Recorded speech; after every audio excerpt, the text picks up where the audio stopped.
The views and opinions expressed in this program are those of the individuals involved and do not necessarily reflect the official policy or position of Ayos na Ayos sa Dos Management.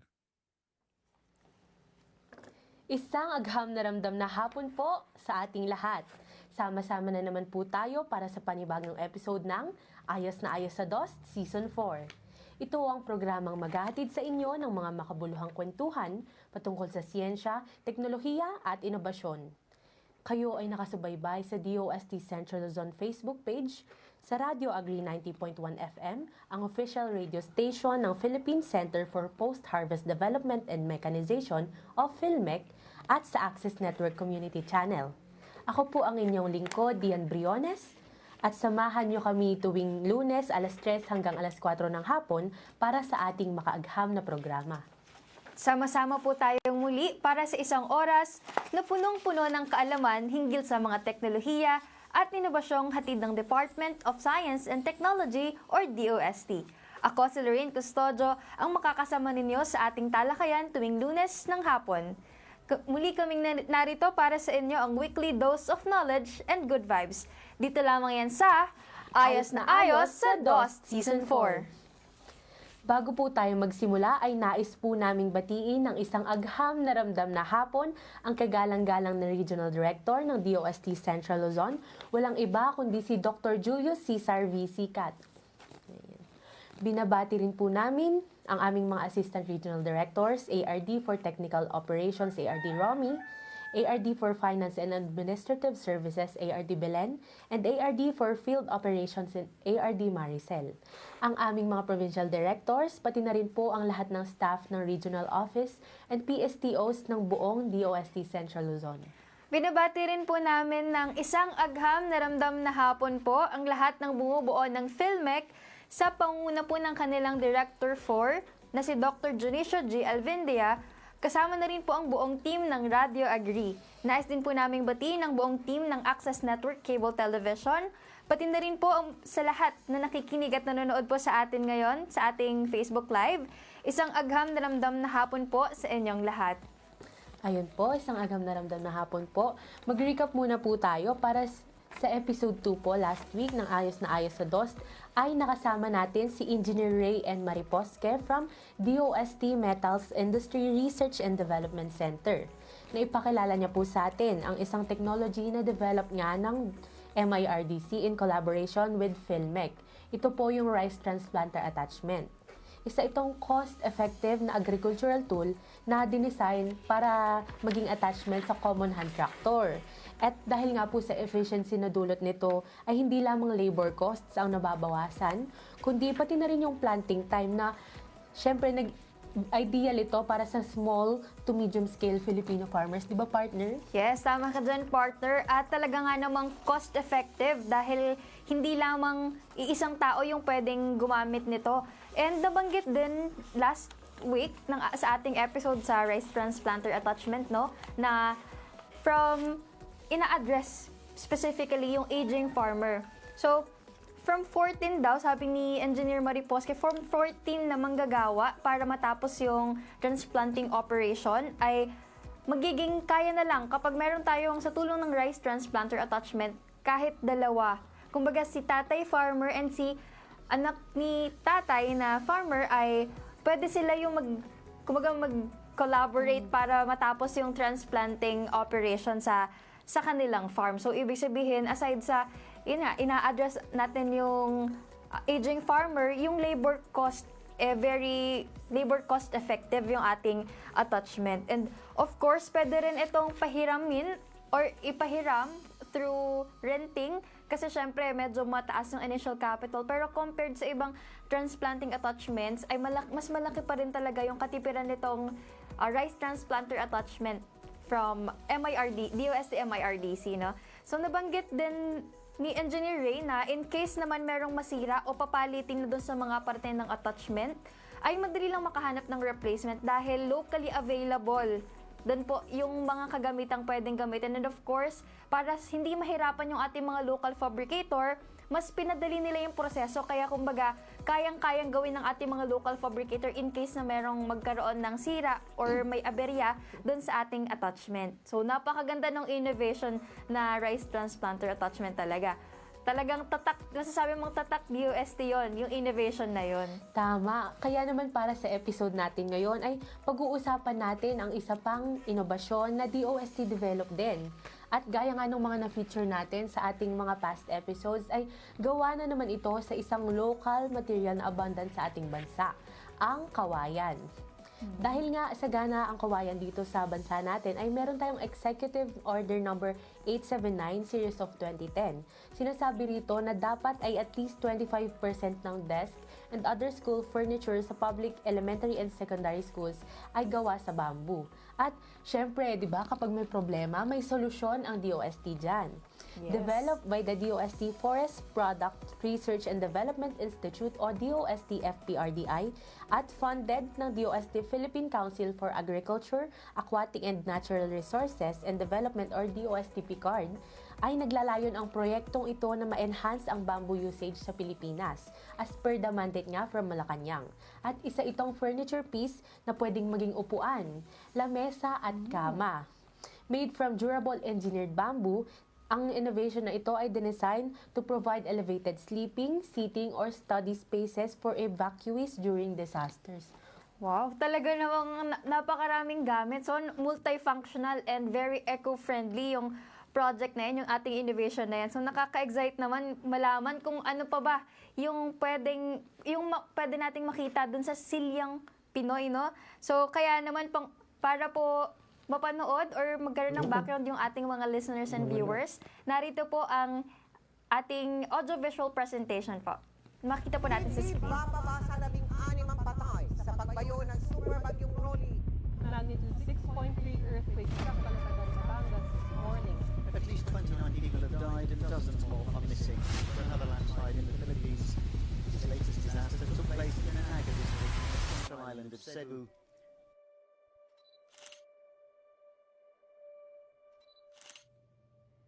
During natural disasters such as typhoons and earthquakes, local schools in the Philippines play a crucial role by serving as temporary shelters or evacuation sites. The implementation of Executive Order number 879, issued in 2010, which mandates that at least 25% of the school desks and other furniture requirements should be made from bamboo, presents a promising avenue for sustainable and eco-friendly manufacturing practices. Introducing the Silyang Pinoy. The Silyang Pinoy is an innovative and sustainable school desk and chair fabricated from a combination of engineered bamboo, wood, and metal. A furniture that serves multiple purposes, especially during natural disasters, providing versatility and comfort beyond the traditional classroom setting. Its ingenious design allows for seamless transformation from school desks and chairs into comfortable beds, ideal for accommodating students and other school personnel during school events and especially during emergencies.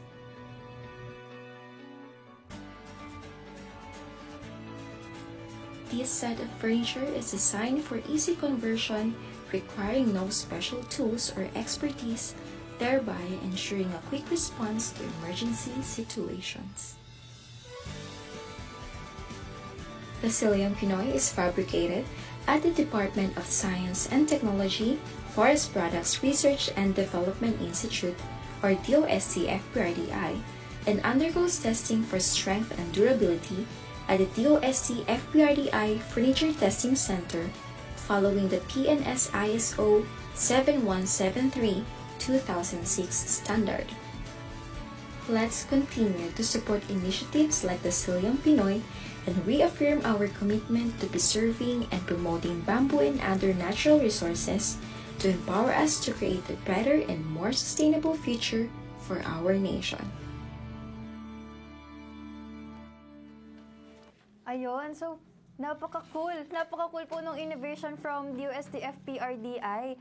Silyang Pinoy, no? So talagang pangalan pa lang alam mong gawang Pinoy na, tatak Pinoy na. And of course, tatak DOST. And siguro, nung tiningnan ko kung paano nila, partner, kung paano nila inassemble into, di ba, merong silya, merong table, tapos, Magiging oo, bed siya. may tinanggal lang na rubber, tapos ipapasok doon, tapos, siguro kahit yung mga tulad kong hindi makalikot, kaya ring i-assemble yung galon para yung silya and mesa ay maging bed. Lalo na during emergencies or disasters nga. Dahil, yun nga, nabanggit natin sa video na ginagawang classroom. Yung Ginagawang ginagawang evacuation evacuation center center. yung mga classroom. Ayun. So, kaya naman, wag na nating patagalin pa. Kilalanin na po natin yung mga kasama natin ngayong hapon, to which siya po ang isa sa pinaka-major na nasa likod po ng innovation na ito. So, siya ay graduate ng Master of Agricultural Engineering, major in Farm, Power, and Machinery from the University of the Philippines, Los Baños.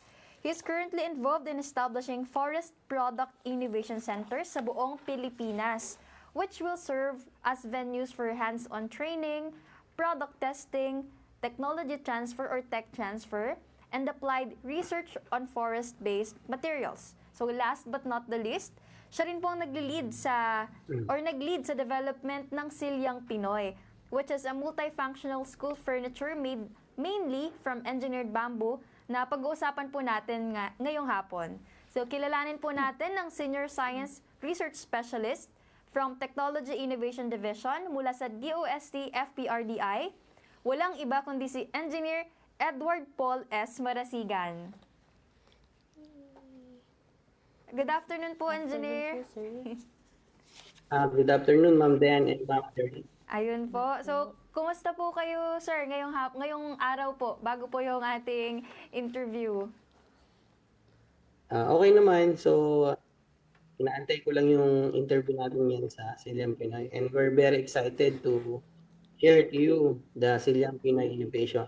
Ayun, saktong-sakto, sir. Tatanungin ko pa lang po kung gaano po kayo ka-excited ngayong hapon. So, nabanggit nyo nga po na excited po kayo na to share yung knowledge nyo and ideas nyo po with regards po sa Silyang Pinoy. Dahil nga po, kayo po yung, Project kayo po yung, nag-lead po ng development po ng Silyang Pinoy. So, partner, baka meron ka pang gustong warm-up question kay sir? Very excited din po kami, sir. And I'm sure yung mga nakikinig po sa atin ngayon ay excited na rin. So, para po sa ating mga live viewers sa Facebook, kung may mga katanungan po tayo para kay Sir Edward, ay wag po kayong mahihiyang mag-comment and ng mga questions nyo po and concerns. Ayun po. Ayun po. Sir, tanong ko lang po pala, no, paano po kayo napunta sa field po or sa larangan po ng forest products? Kasi di ba po, kayo po ay employee ng DOST FPRDI. Andun po, kumaga, yun po talaga yung passion nyo po ba? Yung with regards sa forest products, sir? Actually, yung aking undergrad is mechanical engineer ako. Po. So, I was also assigned dito sa FPRDI, dito sa tinatawag namin na DOST FPRDI Furniture Testing Center. So, kung makikita nyo, kami yung mga nagtetest na mga furniture na pinapabid ni DepEd. So, yung mga mga sumasali sa bidding ng DepEd, so nire-require natin sila na magkaroon sila ng testing o yung tinatawag na structural testing dito sa aming laboratory. So, isa yun sa naging inspiration namin in developing itong Silyang Pinoy. Ayun. So, thank you po, sirs, for that. So, dako po tayo dun sa ating, unang katanungan, sir. So, pwede niyo po bang ipakilala sa amin, sir, si DOST FPRDI, to which, di ba po, isa po sa mga attached agency ni DOST. And ano po ba yung main po na ginagawa po ni FPRDI? So, kami ay yung DOST Forest Products Research and Development Institute. So, situated kami dito sa Los Baños, so sa taas ng University of the Philippines, Los Baños. So basically, we do research for non-wood and wood. So, isa na nga dito yung kawayan. So marami kaming mga technology na ginagawa sa larangan ng paggugubat or yamang gubat natin, kung paano ito i-utilize ng tama So isa na nga dito yung bamboo. So that's why we created the Silyang Pinoy. Ayun. Ayun po. Ay, sir, ano naman po yung, syempre kanina pa po natin nababanggit, Silyang Pinoy, Silyang Pinoy. Pero coming from you, sir, ano nga po ba ang Silyang Pinoy? Wala si sir. Hello po, sir. Sorry no, pa-repeat ng question kasi medyo may namin Apo. dito. Yes po, sir. Ano po, sir, ang Silyang Nandito Pinoy kasi na kami sa project paanan po? ni Mount Makiling. Oo. Ah, Can you give us lang po, sir, na brief So, description po? can you repeat the question?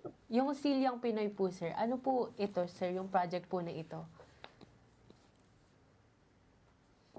Oo. So basically, si Silyang Pinoy is our answer to climate resiliency. And as well as the utilization yung EO 879 na sabi doon at least 25% ng school furniture ni DepEd, the Department of Education, ay may halong bamboo. As you can see, lalong-lalo na kapag may mga panahon ng mga tag-ulan, tagbagyo, so yung mga eskwelahan, sila yung nagiging temporary evacuation center natin. So ang innovation dito kay Silyang Pinoy, pag pinagsama-sama mo siya, pwede siyang gawing bed frame or pwede siyang higaan ng ating mga evacuees na nandun sa mga eskwelahan. And also, at the same time, pinopromote niya yung paggamit ng engineered bamboo. Kasi itong si Silyang Pinoy is made from engineered bamboo. So ano ba yung engineered bamboo? Ito yung, kasi alam niyo naman na ang bamboo is bilog siya. Pinarasis natin siya na yung characteristic niya is maging kamukha lang siya ng isang tabla. So kung makikita niyo yung mga engineered bamboo na nakalagay dyan sa Silyang Pinoy, flat na siya. So hindi na siya yung bamboo na bilog.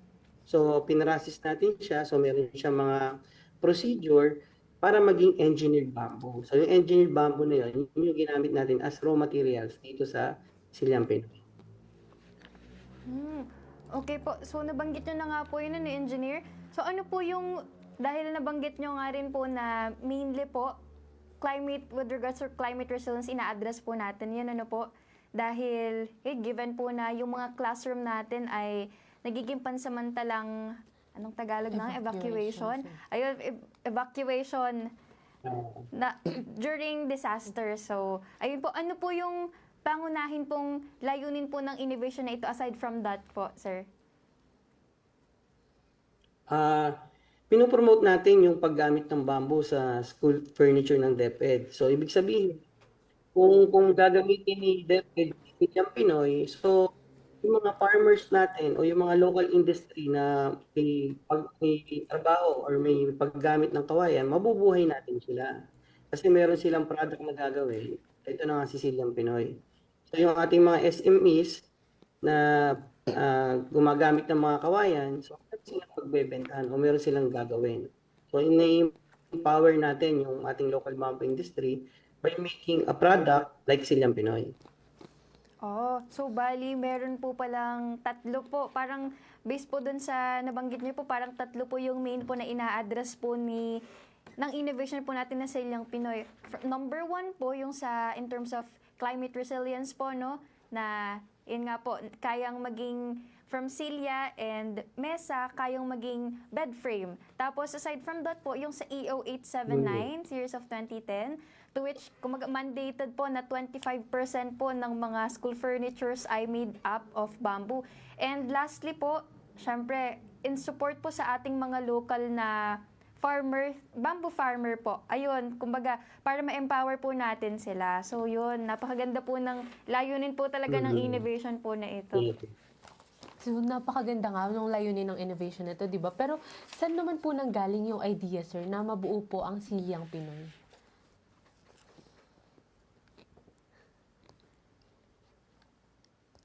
Sorry, mahina talaga yung signal ko. Can you repeat the Sige po. Saan question po, again? sir, nanggaling po yung idea na lumikha ng Silyang Pinoy po?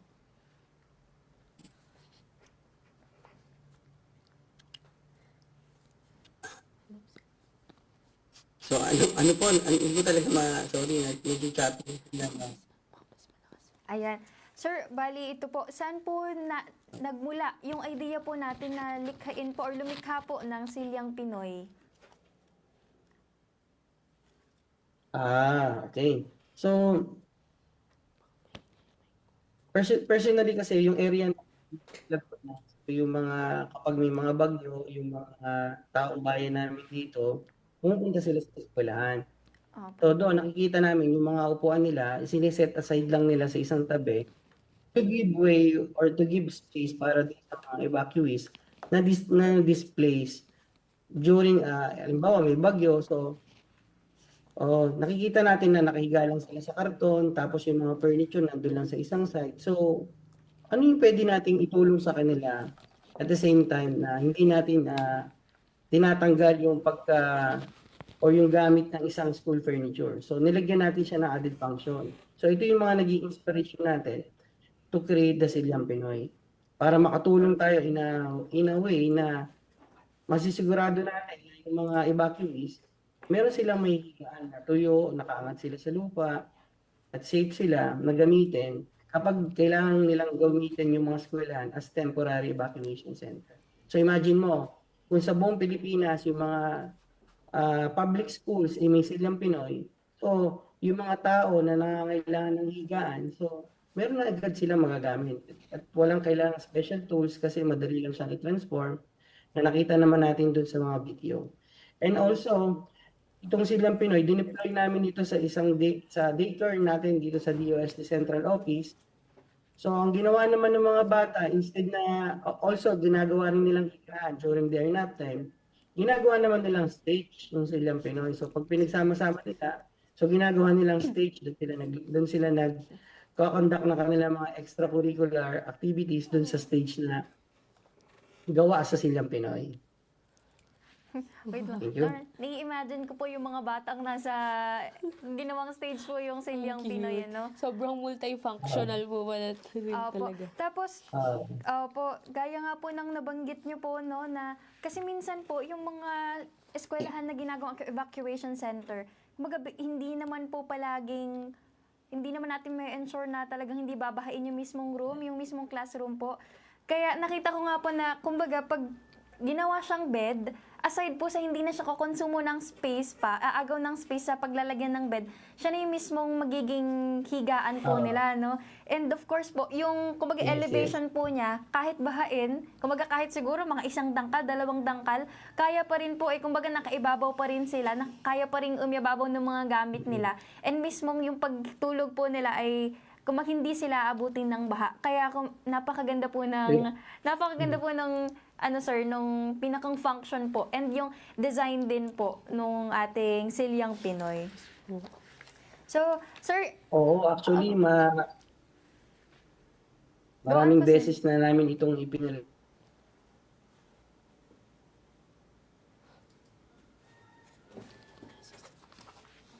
namin sa FPRDI Furniture Testing Center using the same standard na ginagamit natin sa mga school furniture ni DepEd. Opo, sir. Tsaka feeling ko po kahit siguro elementary student, kumbaga grade 5, grade 6 student, kaya na rin pong i-assemble yun actually. Kasi parang may iaalis lang po na rubber and ipapasok po doon. Kumbaga, directly naman po, makikita naman po kung saan po ipapasok or, ayun sir, very, kumbaga, friendly po yung paggamit sa kanya, no? So, ano-ano po yung mga, aside sir sa bamboo, ano pa po yung, saan po siya gawang mga materyales po? So, and paano rin po yung basic na proseso from raw material to, yun po yung innovation po natin na mismong Silyang Pinoy na. Ano po yung proseso niyang pinagdadaanan? And, ayun sir, strict po bang kumbaga 25% lang po yung bamboo roon or more than pa po yung percentage ng bamboo sa Silyang Pinoy? Okay. Now, si DepEd kasi, meron siyang tinatawag natin parang set price o suggested price.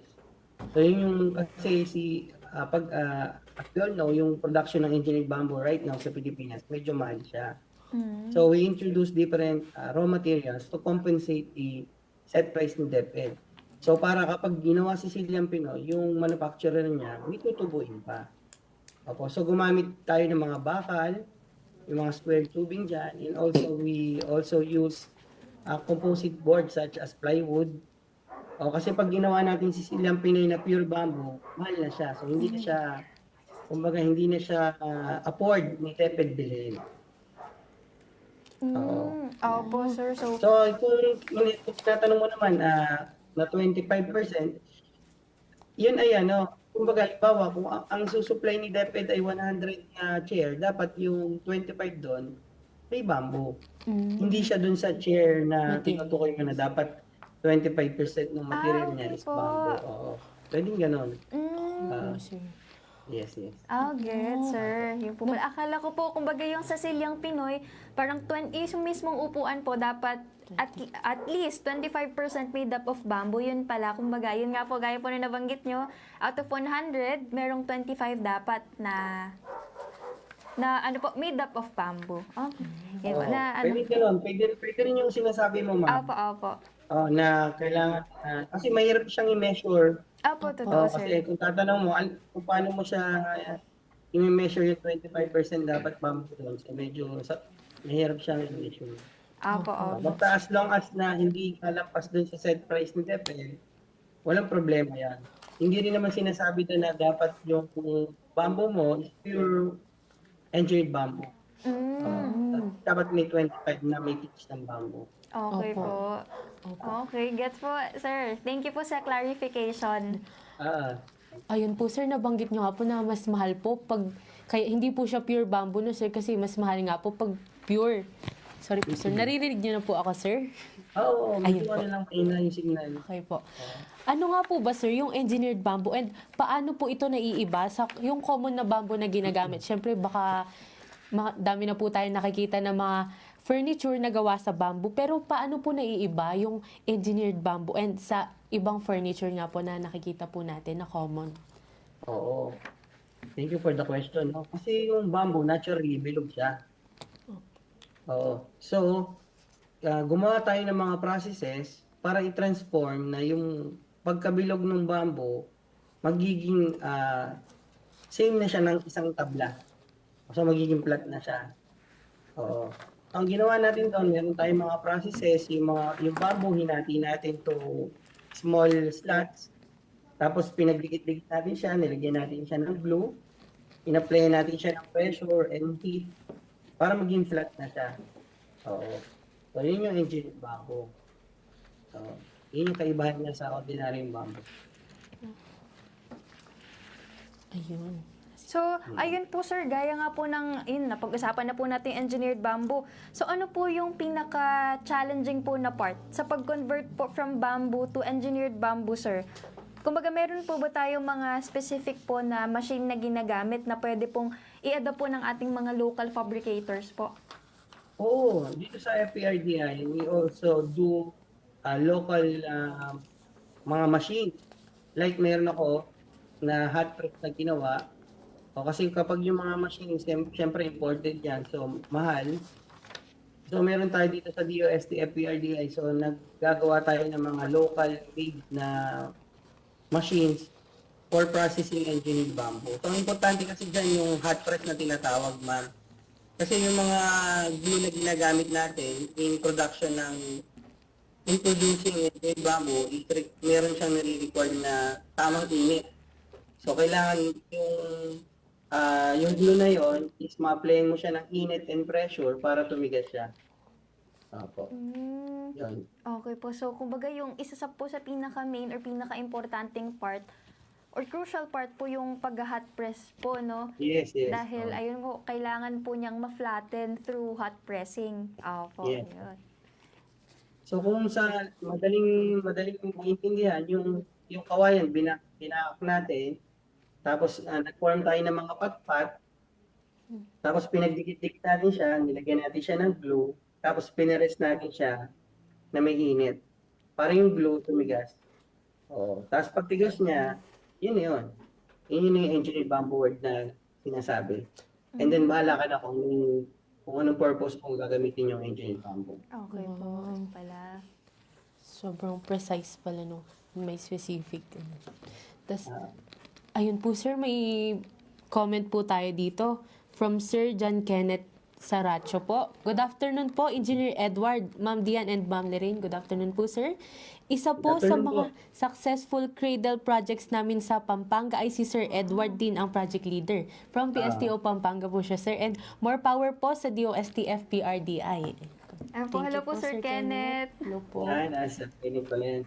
Actually, yung project namin kay Sir Kenneth, siya yung pangalawang patent namin sa DOST. Na-patent namin yung machine na ginawa namin. Wow.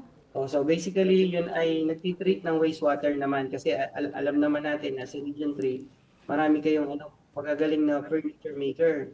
So yung mga wastewater nila sa spray food nila, yung spray food naman, yung ginagamit na machine para i-collect yung mga overspray kasi yung mga furniture natin, kailangan natin painting yan para ma-enhance yung ganda ng furniture. So yun, thank you Sir Kenneth sa pag-mention ng project natin dito sa ating program. Thank you po.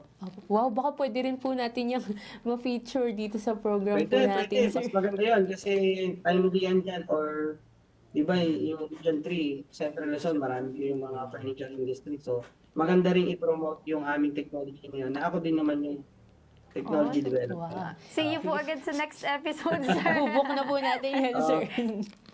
Maghanap ako ng matakas na signal, medyo may nice dito. Ay po, sir. Yes, Ay. thank you. Apo, thank you rin po, sir. Ayun po, saang mga lugar naman po yung nasubukan na yung Silyang Pinoy, na, gaya ng nabanggit niyo po kanina, and ayon po sa kanila, sa mga nakagamit na po ito, ano daw po yung mga problems na natutugunan po ng project po na ito? Yung sa project namin, so dineploy namin sa Region 2 sa Abra, sa Region 10 sa Camiguin, sa Region 4B sa Palawan. So dineploy namin siya dun sa mga usual na mga school na nagiging evacuation centers. So yun. Tapos nagkaroon kami ng pre-test and post-test. So ito rin yung sinasabi namin sa DepEd kasi yung nagkaroon kami ng assessment doon. So siguro sinasabi din namin sa DepEd na nakita kasi namin din sa aming pre-test and post-test na yung kasing design ni Silyang Pinoy is kinuha lang namin sa dimension ni DepEd. So doon nakita namin na it's about time para i-reviewin na ni DepEd yung dimension nila kasi yung mga upuan natin sa secondary medyo maliit na para dun sa mga student natin ngayon. Kasi baka matagal na nilang inaral yon, so it's about time para mag-adjust na sila ng dimension. Kasi nakita namin dun sa aming post-test and pre-test na ang comment ng mga estudyante natin, especially dun sa secondary, is medyo maliit na yung dimension ng mga upuan. But aesthetic and use ng Silyang Pinoy, wala naman naging problema. So yun lang yung naging major findings namin na medyo yung dimension ng chair and table is maliit na dun sa mga secondary students natin.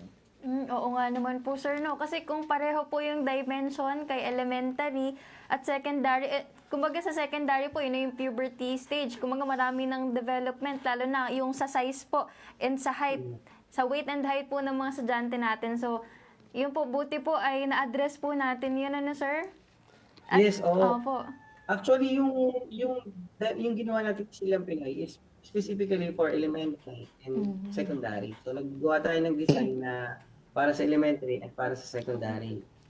Tapos yung dimension niya is nakaayon dun sa dimension na piniprescribe ni DepEd. Tapos nung connect natin, nakita natin dun sa study natin, na yung mga secondary students, nasisikipan na sila dun sa upuan nila.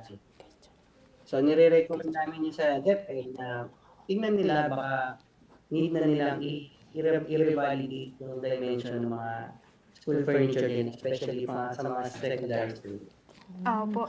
Okay po, Sir, bali, ibig sabihin po, sir, iba rin po yung dimension natin sa daycare or same po sila sa daycare? Dahil nabanggit niyo po parang, tama po ba, deployed din po siya sa mga sa isang daycare center po. So, iba rin po ba yung dimension nun, sir, yung sa mga daycare po natin? Thank you for that wonderful question. No? Yung dineploy natin na size doon sa mga bata doon sa mga daycare is elementary na. So medyo malaki para sa kanila. Okay po. So gusto lang ni Ma'am Asit Dayan na magkasilyang Pinoy yung daycare. So ang ginagawa nila, Kasi may table naman yun. Abot naman ng mga daycare student. Kaso nga lang yung pa niya na medyo kasi nga mapangmamalili pa sila. Opo, opo. Tapos ang ginagawa lang nila, pag nap time, hinihigaan nila.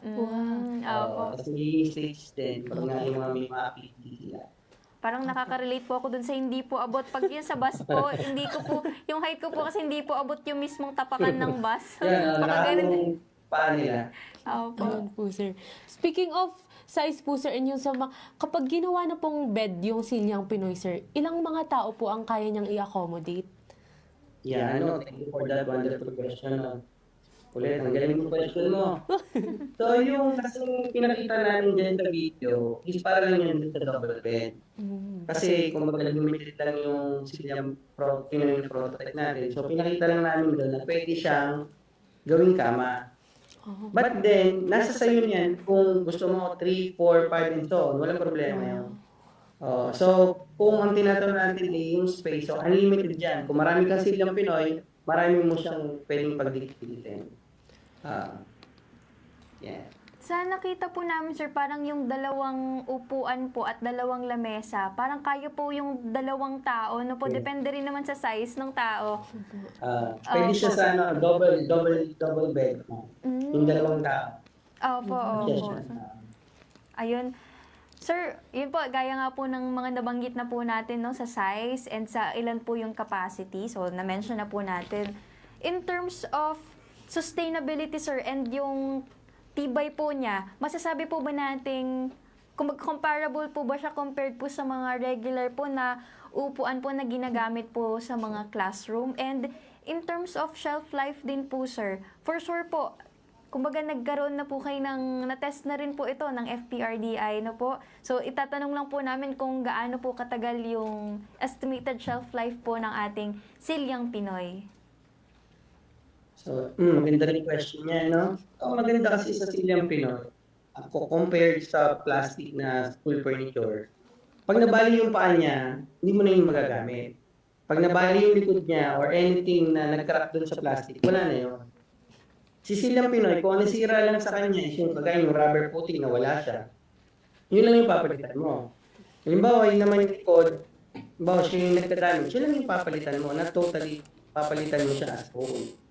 So, for the shelf life, so itong mga ginamit natin dito ng mga materials is treated siya. So, ibig sabihin hindi siya free from infestation siya.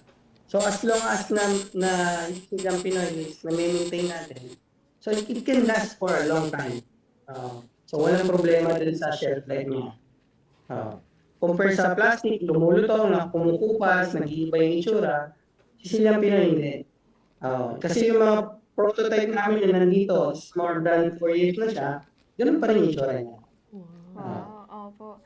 So, And in terms of strength and durability, pasado naman siya. So nakita naman natin sa video na itong Silyang Pinoy is tinest natin Opo. dito sa FPRDI using ISO standard. Ayun, yes sir. So kung talaga comparable siya, kasi kumbaga po sa yung upuan po, kadalasan po na napapansin ko pong sira ng mga upuan sa mga classroom.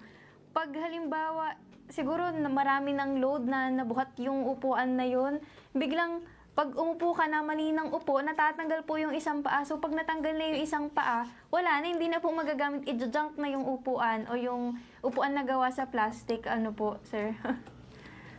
Silyang Pinoy, sa mga balik, yun eh. Opo, sir. Kaya So kung maka-ensure po. kakalawangin naman hindi kasi maganda yung coating ang namin naligay sa FPRDI. Yes po. So sir, add ko lang din po na question, no po. Ano po yung ginagamit natin naman na coating po dun sa mismong bamboo? Ano pong material yung ginagamit po natin? Yung kasi bamboo na ginamit natin, yun ay so ibig sabihin, hindi siya inaanay yung kabok.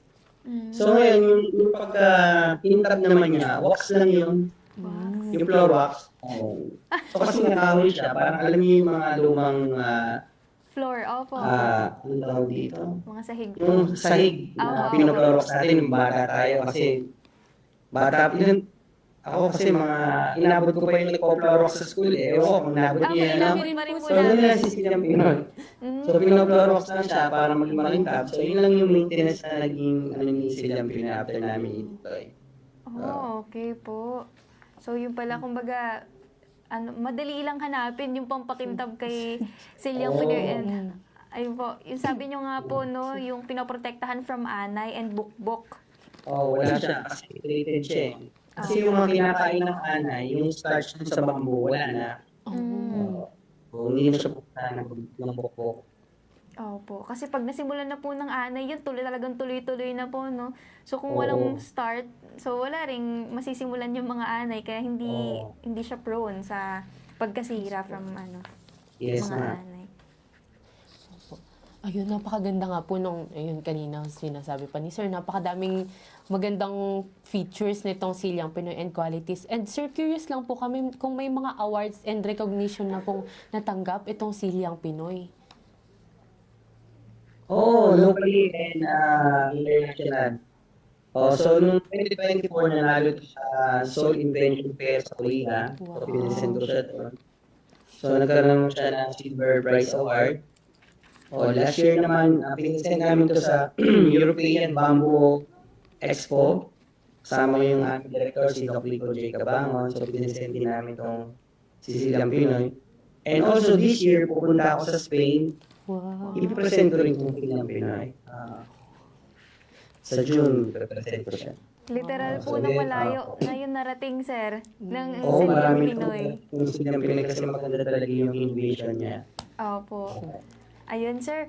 So, congratulations po sa mga naging achievement ng Silyang Pinoy. And of course po, God bless po sa pagpunta niyo po sa Spain. Ay, okay.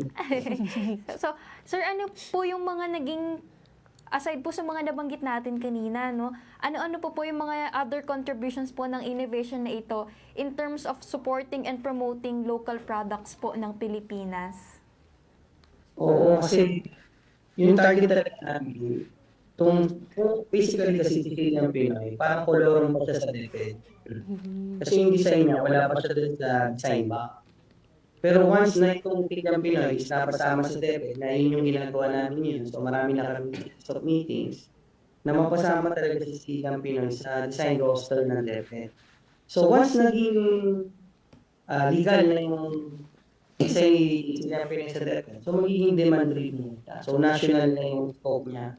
So ibig sabihin, kapag nangailangan si DepEd ng Silyang Pinoy, so, dire-diretso na yan, down to the farmers. Kasi, kakailanganin ng pag-production ng engineered bamboo, of course, yung bamboo. So, yung mga nagtatanim ng bamboo, may pagdadalan sila. So, maganda yung down to the grassroots ng entrepreneurship na gumagawa sa bamboo. So, malaki ang may tutulong ng Silyang Pinoy sa kanila. Opo, sir. So, kumbaga, domino effect na positive po, Yes, yung yes. beneficial, yung Silyang Pinoy. So, hopefully, sir, soonest. Actually, ma-share ko lang. Kanina, bago ako nag-interview, meron din ako meeting na inatinan kasi meron mga private company na gusto si Silyang Pinoy i-adapt. So, nakipag-usap kami sa manufacturer na maging licensing namin sila in-producing na Silyang Pinoy. So, yun nga, sabi niya, meron siyang mga contact na farmers sa Mindanao. So, pagka malaking tulong yun sa amin kasi alam niyo naman sa DOFT, ang gusto lang natin, may transfer natin yung technology at magamit talaga ng taong bayan. So, yung mga farmers na sinasabi niya kanina na nagtatanim ng bamboo, malaking tulong ito para sa kanila. So, ayun po. And thank you so much po, sir, for answering that question. So, aside po, sir, sa Silyang Pinoy, ano-ano pa po yung mga developed technology po and innovation po ni DOST FPRDI? Oo, so mahirap banggitin kasi sobrang dami. So, but then, ini-invite ko sila na check yung page namin sa www.dostfprdi o sa page namin sa Facebook. So, para makita nila yung mga latest namin innovations at yung mga ginagawa namin sa FPRDI. So, yung pinaka-recent namin dito is yung mga flavors and fragrance, yung mga pabango, sabon. So, ginagawa na rin niya dito sa FPRDI. So, marami kami pa, iba pang mga technology, hindi lang si Silyang Pinoy na pwede nilang i-check sa aming website at sa aming page. O pwede rin nila kami email sa info@dostfprd.com.ph. Pwede silang sumulat sa amin. Opo. Sige po. Iiwan po namin sa comment section po yung Yes, mga email and websites, yung link po na binanggit po ninyo para po Opo. mas madali pong makontak kayo po ng mga ating viewers and listeners po, no? Kumbaga sa sobrang dami, hindi na kayang ma-generalize ni Sir kasi nga marami, very varied yung ginagawa nila. From Silyang Pinoy to, nabanggit ni Sir, yung pabango, sabon, ayun, made from forest products. No, ano lang ako, kasi kanina, di ba, sabi ni Sir, wood and non-wood nga pala na forest product. So, ayun, meron din pala silang pabango, sabon. Kasi dati, pag iniisip ko yung FPRDI, ay parang mga puno lang yung ano. Yun po ang thinking, Totoo. parang common siguro na iniisip ng tao. Pero ayun pala, napaka-varied pala ng mga ginagawa ng DOST FPRDI. Ayun po, sa mga listeners po natin. Sobrang dami. Yes po, sir. Ayun po, may comment po ulit tayo dito, sir. If may mga local manufacturer, ay from Sir Mario Tumamaw po. Thank you po, sir. If may mga local manufacturer na willing mag-adapt ng technology as accredited manufacturer ng Silyang Pinoy, possible na po ba ito for tech transfer and adoption? And paano po ang process para lang po sa mga manufacturer na willing mag-adapt nito? Salamat po, sir. Yan. Ayun. Sir. Salamat dun sa Mario. So, may mga processes naman po yan. So, very willing naman po kami na i-accommodate po. Sulat lang po kayo sa office. So, kung nasan po kayong practice, kung nasa Tarlac, Pampanga, mas maganda po sana kung padaanin sa mga local PSTO office, yung mga kailangan po natin mga information para sila po yung magkukonnect sa amin. And then also, mas maganda rin po na ma-identify talaga kung ano yung gusto nila at kung ano talaga yung kailangan nila sa DOST FPRDI. So through PSTO, Sir Mario, pwede po kung nasan man po kayo sa Central Luzon, punta lang po kayo sa inyong DOST local office at sila naman po yung magkoconnect sa amin, sa inyo po. Thank you. Ayun po, sir. Thank you rin po sa sagot niyo po. Thank you for that wonderful answer, sir. Sir, eto po, meron po tayo.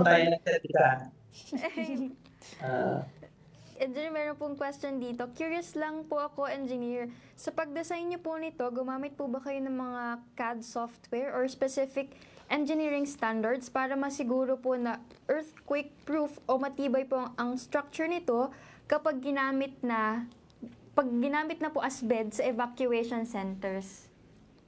Yun. Na-preempt yung sasabihin ko. Kasi si Silyang Pinoy na version 1, nagiging bed pa rin siya, no? So, kung ang tinatanong is, halimbawa, kung may nakahiga na doon, no? Kung safe pa siya. So, yung Silyang Pinoy, kaya yung 100 kilonewton na force, kasi meron kami ditong KM, tinest namin siya. So, wala naman sigurong tao na 100 kilos, no? Yung isa. So, okay naman siya, siyang higaan. So, kung yung tanong niya na kung gumamit kami ng mga design software, yes, gumamit kami ng mga design software.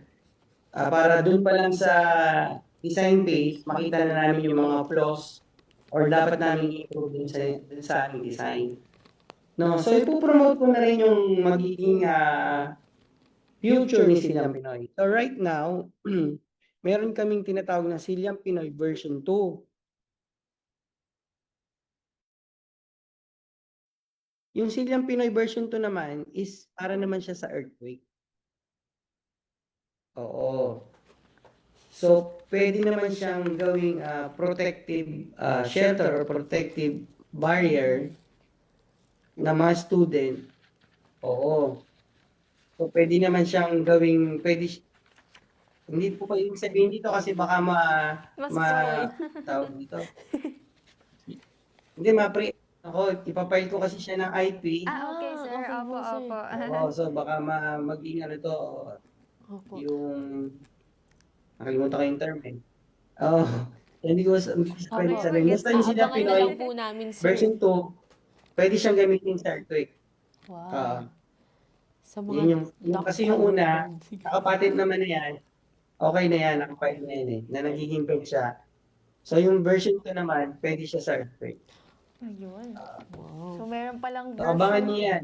Yes, Yes po. po. Abangan namin, sir. At So, babalik po kayo doon para i-discuss po. po. Oo, Mag-guess maganda po yan. kayo para sa... This year namin gagawin. Wow. Yes po. May design na kami. Okay po, sir. Ay, meron pa po So, bang questions tayo? So far po, wala na po tayong question.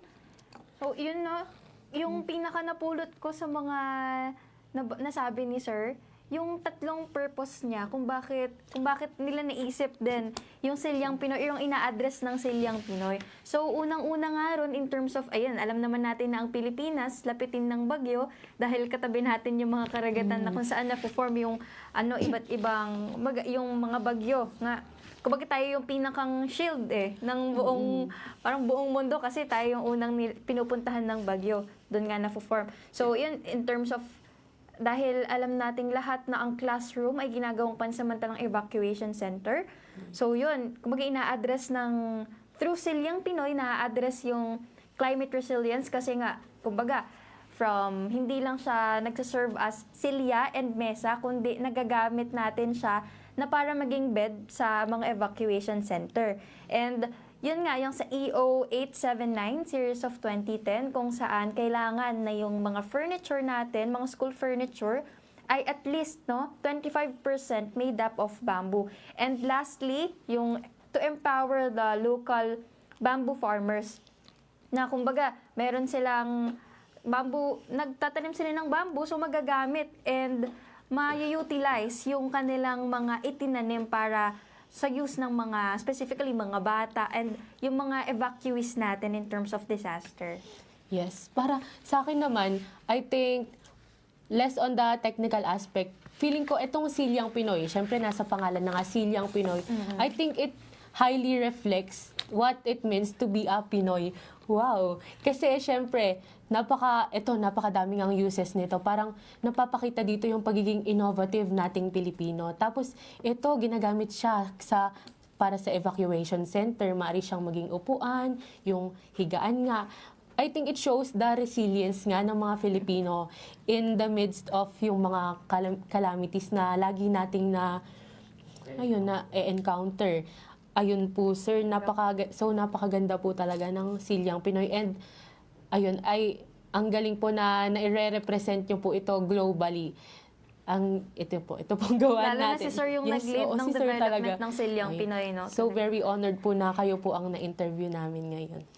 So, ayun po, Sir, thank you so much po sa pagpapaunlak po sa aming invitation to be our guest for our episode po. Ayun. And Sir, baka po meron po kayong gustong batiin or pasalamatan or i-share po sa ating mga viewers and I-promote din listeners po, po. sir. And i-promote, Sir. It's your time to shine po. So yun, kapag interested po kayo sa aming technology, kasi ang Pinoy, so pwede po kayong mag-message sa amin, sa aming page, sa DOST FPRDI. And also, if meron po kayong mga gusto pang malaman about sa FPRDI, so punta lang po kayo sa website po namin. So, very willing naman po kami sagutin lahat ng mga questions nyo and mga inquiry. And very willing po din kami tulungan po kayo. Apo, yeah. Thank you. Thank you po, sir. Thank you po, Sir. And thank you rin po so much sa mga kasamahan po nyo dyan sa DOST FPRDI, specifically po sa division po ninyo. So, hello po sa lahat po ng taga-DOST FPRDI. Ayun po, sir. Ayun. Isang makaagham na talakayan na naman po ang pinagsuluhan natin ngayong hapon. And maraming salamat po kay Engineer Edward po. And muli, binabati po namin ang lahat ng bumubuo ng DOST Central Luzon, ng PhilMec, ng Radio Agri, ng Access Network TV at ng DOST FPRDI. Kasama na rin po ang lahat ng sumubaybay sa atin ngayong hapon. Kung nakinig man po kayo or pinanood po namin yun po kami sa Facebook or sa TV ay nakasama nating nakinig at natuto, isang agham na ramdam na hapon po sa inyong lahat. Yun, mga kaagham, huwag po nating kalimutang i-follow rin ang aming mga Facebook pages. Ang DOST Central Luzon sa Facebook, YouTube at TikTok para manatili po kayong updated sa aming mga programs and activities. Pati na rin po ang Facebook pages ng aming mga PSTOs, ang DOST Aurora, DOST Bataan, DOST Bulacan, DOST Nueva Ecija, DOST Tarlac, DOST Pampanga, at DOST Zambales. So, paki-invite na rin po ang inyong mga friends na mag-follow po sa aming mga Facebook pages para updated din po sila sa mga serbisyong hatid ng DOST Central Luzon. And gaya po ng nabanggit ni Sir kanina, i-follow rin po natin ang website ng DOST FPRDI para magkaroon po ng access sa kanilang services and activities po na kinakanta. Ayun, and nais din po naming ipabatid na maaari nyo pong balikan ang replay ng aming mga episodes sa Radio Agri 90.1 FM Filmec YouTube channel. And mapakikinggan nyo rin po ito every weekend sa kanilang radyo sa 90.1 FM po. And muli, maraming salamat sa pagtutok sa ating talakayan. Hatid po namin ang iba't ibang serbisyo patungkol sa siyensya, teknolohiya at inobasyon na hatid ng DOST. Sa ngalan po ng aming Regional Director, Dr. Julius Cesar V. Sicat, ako po muli si Dian Briones. At ako naman si Lorraine Custodio, ang nakasama ninyo ngayong hapon sa ating programa. Subaybayan niyo po kaming muli sa araw ng Lunes, alas 3 hanggang alas 4 ng hapon, sa programang maghahatid sa inyo ng weekly dose of knowledge and good vibes. Sama-sama ulit tayo next week, dito lamang yan sa Ayos na Ayos sa DOST Season 4. May mga katanungan ba sa'yo?